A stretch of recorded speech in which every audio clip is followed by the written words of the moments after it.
दिन पारित किया जाए। जो सदस्य इसके पक्ष में हाँ गए, सदस्य विरोध में ना गए। अब मतदान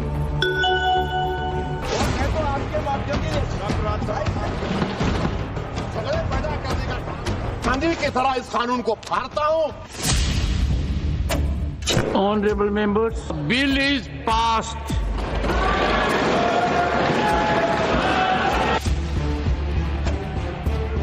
एक मुश्त विपक्ष के विरोध के बाद भी जब बहुप्रतीक्षित वक्फ संशोधन बिल पर संसदीय मोहर लग चुकी है, एक बड़े तबके के विरोध के बावजूद जब वक्फ कानून को नए सिरे से परिभाषित किया जा चुका है, सख्त फैसला लेने के लिए विख्यात मोदी सरकार ने जब फिर से नई लकीर खींच दी है, तब जिस तरह कट्टरवाद की दीवार पर अफवाह का इश्तिहार लिखा जा रहा है, नई आशंकाओं को आकार दिया जा रहा है, वक्फ के बात को लेकर प्रचार किया जा रहा है, तब आम लोगों के मन में ये सवाल उठ रहे हैं कि वक्फ कानून में संशोधन के बाद मोदी सरकार आगे क्या करेगी? क्या वक्फ पर कानून बनने के बाद अब वर्शिप एक्ट खत्म होगा या वक्फ के साइड इफेक्ट के नाम पर भ्रम फैलाया जा रहा है? देश के मुसलमानों के मन में यूं ही ये सवाल नहीं है। असल में नए सिरे से डर के मीटर को बेहिसाब ऊपर उठाया जा रहा है। जज्बात की आंच पर मजहबी आक्रोश को और ज्यादा उबालने की कोशिश की जा रही है। इसके लिए नई नई थ्योरी गढ़ी जा रही है। वक्फ बिल के स्याह असर की डरावनी भविष्यवाणी की जा रही है। नरेंद्र मोदी की हुकूमत ने इस मुल्क की सबसे बड़ी अक़लियत के खिलाफ एक ऐलान जंग कर दिया। मेरे मदरसे, मस्जिदों, खानखाओं और दरगाहों को निशाना बनाया जा रहा है। बिल के आ जाने पर प्लेस ऑफ वर्शिप एक्ट कहीं रह ही नहीं जाएगा। मुस्लिम भाइयों को डराया जा रहा है कि रिट्रोस्पेक्टिव इफेक्ट से आएगा। नए वक्फ कानून की आड़ में डरावना प्रचार करने वाले ये हैं एसएम यासीन। इनकी पहचान ये है कि ये विवादों के केंद्र में खड़ी ज्ञानवापी मस्जिद की इंतजामिया कमेटी के जॉइंट सेक्रेटरी हैं। ज्ञानवापी विवाद के मुस्लिम पक्षकार हैं। यासीन साहब का दावा है कि वक्फ के बाद अब आगे प्लेसेस ऑफ वर्शिप एक्ट पर सरकार स्ट्राइक करने वाली है। बिल के आ जाने के बाद प्लेस ऑफ वर्शिप एक्ट कहीं रह ही नहीं जाएगा। प्लेसेस ऑफ वर्शिप एक्ट 91 जो है उसी को कमजोर करने के लिए ये बिल लाया जा रहा है। प्लेसेस ऑफ वर्शिप एक्ट कहीं नहीं रहे। शब्द शब्द में शंका है, संदेह है, अविश्वास है। आम मुसलमानों को डराने वाला अंदेशा है। ज्ञानवापी मस्जिद की अंजुमन कमेटी के अधिकारी यूं ही नहीं लोगों को डरा रहे हैं। असल में ये कोई एक दो नहीं बल्कि दसियों ऐसी मस्जिदें हैं जो विवादों के सेंटर में खड़ी हैं, जो जमीनी विवाद में फंसी हैं, जिसमें हिंदू पक्ष अपना सनातनी अस्तित्व ढूंढ रहे हैं। जिन मस्जिदों के बारे में दावा किया जा रहा है कि वे मंदिर की नींव पर खड़े हैं जिसे आक्रांताओं ने तोड़ दिया था। उत्तर प्रदेश, मध्य प्रदेश और दिल्ली से लेकर कर्नाटक तक ऐसी कई मस्जिदें हैं जिसको लेकर विवाद है। अकेले यूपी में 7 से ज्यादा मस्जिदों का मामला अदालत की चौखट पर है। हालांकि संभल का शाही जमा मस्जिद से लेकर मध्य प्रदेश के धार के भोजशाला में जो मस्जिद है वह एएसआई संरक्षित है। बहुत सारी मस्जिदें हैं जो एएसआई के अधीन नहीं है, वो वक्फ की जमीन पर है। उन्हीं में से एक मस्जिद है वाराणसी की ज्ञानवापी, जिसमें बाबा के मंदिर में होने का दावा है, जिसके लिए हिंदू पक्ष अदालत की देहरी पर खड़ा है, जिसका कई दफे सर्वेक्षण हो चुका है, जिसके बारे में दावा किया जा रहा है कि वहां सनातनी प्रतीक चिन्ह मिले हैं, जिसके कैंपस में फिर से पूजा पाठ शुरू हो चुका है। काशी विश्वनाथ मंदिर के अहाते में खड़ी ज्ञानवापी को लेकर दोनों पक्ष अपने अपने हिसाब से तर्क गढ़ रहे हैं। कानूनी और मजहबी आस्था के तर्क के बीच ज्ञानवापी मस्जिद की इंतजामिया कमेटी के अधिकारी वर्शिप एक्ट खत्म किए जाने की बात कर रहे हैं। प्लेसेस ऑफ वर्शिप एक्ट कैसे तमाम विवादों, धार्मिक स्थलों के लिए कवच सरीखा है, ये बताएंगे, मगर उससे पहले जानिए कि कौन कौन से मस्जिद विवादों में है। वाराणसी की ज्ञानवापी मस्जिद के अलावा मथुरा की शाही ईदगाह मस्जिद भी विवादित है। मथुरा में श्री कृष्ण जन्मभूमि मंदिर के पास स्थित शाही ईदगाह मस्जिद को लेकर दावा किया जा रहा है कि इसे औरंगजेब ने 1969 से 70 में केशवदेव मंदिर को तोड़कर बनाया था। लखनऊ की टीले वाली मस्जिद के बारे में दावा किया जा रहा है कि यह मूल रूप से लक्ष्मण टीला था, जहां एक मंदिर था जिसे तोड़कर 17वीं शताब्दी में मस्जिद बनाई गई। फतेहपुर सीकरी की जामा मस्जिद के लिए मंदिर होने का दावा है। जौनपुर की अटाला मस्जिद का मामला कोर्ट में है। बदायूं की शमी जामा मस्जिद में हिंदू संगठनों ने पूजा का अधिकार मांगा है। कर्नाटक के मंगलुरु की जुमा मस्जिद को लेकर विश्व हिंदू परिषद ने दावा किया है कि नीचे एक मंदिर है और उन्होंने एक सर्वे की मांग की थी। केस अभी मंगलुरु की जिला अदालत में लंबित है। ये वे तमाम मस्जिदें हैं जिनकी जड़ जमीन में है। ज्ञानवापी को लेकर साल 1991 में एक याचिका दाखिल की गई थी, जिसमें ये दावा किया गया था कि मस्जिद जिस जमीन पर बनी है वो काशी विश्वनाथ की जमीन है, इसलिए मुस्लिम धर्म स्थल हटाकर उसे हिंदुओं को सौंप दिया जाना चाहिए। और कुछ इसी तरीके से मथुरा के शाही ईदगाह का विवाद भी जमीन से ही जुड़ा हुआ है, और ये विवाद तो लगभग 350 साल पुराना है।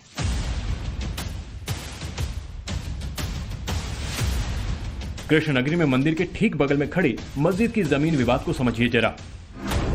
ये पूरा मामला 13.37 एकड़ जमीन के मालिकाना हक को लेकर है। इस जमीन के 11 एकड़ में श्री कृष्ण मंदिर है। 2.37 एकड़ हिस्सा शाही ईदगाह मस्जिद के पास है। दावा किया जाता है कि औरंगजेब ने 1670 में मथुरा के श्री कृष्ण जन्म स्थान को तोड़ने का आदेश दिया था, जिसके बाद यहाँ शाही ईदगाह मस्जिद बनाई गई। मस्जिद बनने के बाद ये जमीन मुसलमानों के हाथ में चली गई। बाद में अंग्रेजों के जरिए काशी के राजा से होते हुए ये जमीन श्री कृष्ण जन्म स्थान ट्रस्ट के पास आ गई। मगर मस्जिद को लेकर विवाद अब भी कोर्ट में है।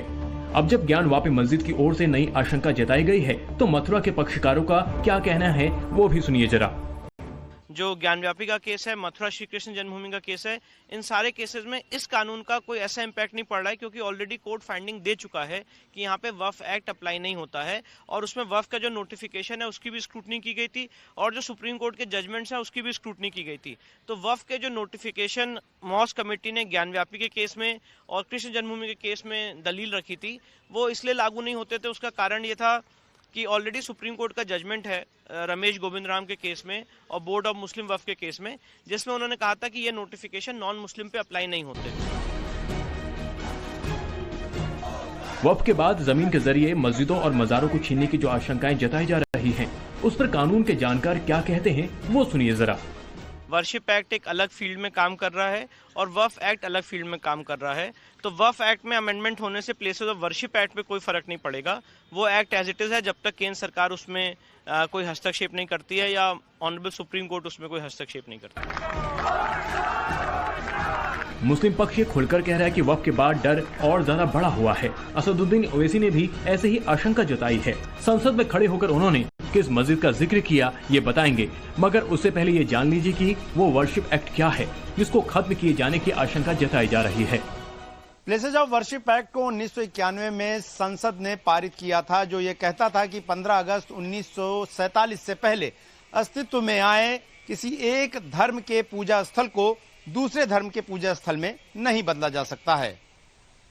कानून में यह भी था कि जो कोई इसका उल्लंघन करता है उसके खिलाफ जुर्माना और 3 साल तक की जेल की जा सकती है। ये कानून तब अस्तित्व में आया था जब देश में बाबरी का मुद्दा उफान पर था। हालांकि प्लेसेस ऑफ वर्शिप एक्ट को खत्म करने के लिए हिंदू पक्ष देश की सबसे बड़ी अदालत की कुंडी खटखटा चुकी है। हिंदू पक्ष की याचिका में प्लेसेस ऑफ वर्शिप एक्ट 1971 की धाराओं 2, 3 और 4 को रद्द किया जाने का अनुरोध किया गया है। अब जरा समझिए क्यों ये अर्जी दायर की गई। क्योंकि प्लेसेस ऑफ वर्शिप एक्ट धारा 2 कहती है कि 15 अगस्त 1947 में मौजूद किसी भी धार्मिक स्थल में बदलाव के विषय में यदि कोई याचिका कोर्ट में पेंडिंग है तो उसे बंद कर दिया जाएगा। प्लेसेस ऑफ वर्शिप एक्ट में धारा 3 कहती है कि धार्मिक स्थल को पूरी तरह या आंशिक रूप से किसी दूसरे धर्म में बदलने की अनुमति नहीं है। इसी के साथ यह धारा यह सुनिश्चित करती है कि एक धर्म के पूजा स्थल को दूसरे धर्म के रूप में न बदला जाए या फिर एक ही धर्म के अलग खंड में भी न बदला जाए। इस कानून की धारा 4(1) कहती है कि 15 अगस्त 1947 को एक पूजा स्थल का चरित्र जैसा था उसे वैसा ही बरकरार रखना चाहिए। धारा 4(2) के अनुसार यह उन मुकदमों और कानूनी कार्रवाइयों को रोकने की बात करता है जो प्लेस ऑफ वर्शिप एक्ट के लागू होने की तारीख पर पेंडिंग थे। लेकिन इसी कानून को बचाने के लिए कांग्रेस के साथ साथ असदुद्दीन ओवैसी भी सर्वोच्च अदालत पहुंच चुके हैं। नहीं, हमारी मुख्य याचिका में मांग ये है कि places of worship act 1991 unconstitutional है। ये लोगों के कोर्ट जाने का अधिकार छीनता है। आप ऐसा कानून नहीं बना सकते कि राम मंदिर के अलावा और किसी मुद्दे पे आप केस नहीं फाइल कर सकते हैं। जो उसमें कट ऑफ डेट है 15 अगस्त 1947, कट ऑफ डेट वो नहीं होनी चाहिए। कट ऑफ डेट होनी चाहिए सन 712 जब मोहम्मद बिन कासिम ने यहाँ पे इस देश में पहला आक्रमण किया था और यहाँ पे हजारों मंदिर तोड़े थे। तो प्लेसेस ऑफ वर्शिप एक्ट में पहली बात तो कोई डिस्कशन नहीं किया गया इस देश के नागरिकों के साथ, कोई जो स्टेक होल्डर्स हैं उनसे कोई उनको कॉन्फिडेंस में नहीं लिया गया और एक तरफा ये कानून बना दिया गया है। इससे ज्यादा काला कानून इस देश में नहीं पास हो सकता है। जाहिर है कि प्लेसेस ऑफ वर्शिप एक्ट अदालत की दहलीज पर है, उस पर मंथन अभी सुप्रीम कोर्ट में होना है। 2 रोज पहले भी प्लेसेस ऑफ वर्शिप एक्ट 1971 के खिलाफ दाखिल एक नई याचिका पर सुप्रीम कोर्ट ने सुनवाई से इनकार कर दिया था। कोर्ट ने कहा था कि याचिकाकर्ता चाहे तो पहले से लंबित याचिकाओं में अपना पक्ष रखने की अर्जी लगा सकते हैं, अलग से याचिका स्वीकार नहीं की जाएगी। लेकिन अब कुछ मौलाना ये कहकर लोगों की भावनाओं को भड़का रहे हैं कि वक्फ बिल के बाद मोदी सरकार के एजेंडे पर प्लेसेस ऑफ वर्शिप एक्ट है। हालांकि प्लेसेस ऑफ वर्शिप एक्ट की कानूनी लड़ाई लड़ रहे असदुद्दीन ओवैसी जब वक्फ बिल पर संसद में बोल रहे थे, तब उन्होंने ऐसे आरोप को नए ढंग से कहा। हैदराबादी भाईजान ने नए कानून वाले हथियार से दिल्ली की एक मस्जिद पर प्रहार करने का आरोप लगाया।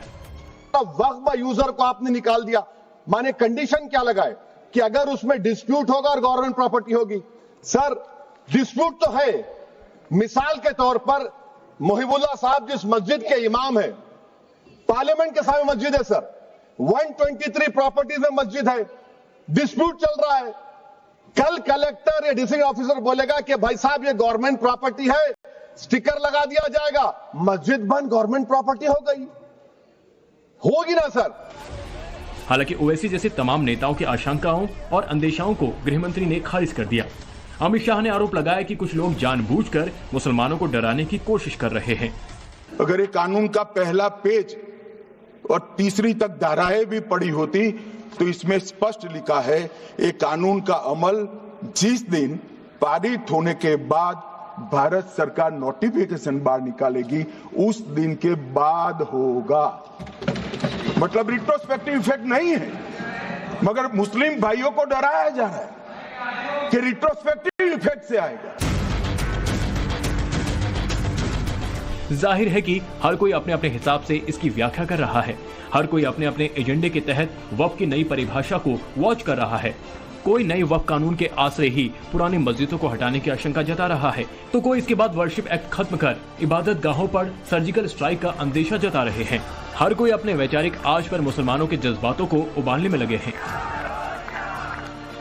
ये जानते हुए कि आगे क्या होगा किसी को नहीं पता, मगर वक्फ के बाद वर्शिप एक्ट का जिक्र कर मौलानाओं ने बहस को नई दिशा में आगे बढ़ा दिया है। इसलिए पूछा जा रहा है कि वक्फ कानून में संशोधन के बाद मोदी सरकार आगे क्या करेगी? क्या वाकई वर्शिप एक्ट खत्म हो जाएगा? ब्यूरो रिपोर्ट, टाइम्स नाउ, नव भारत।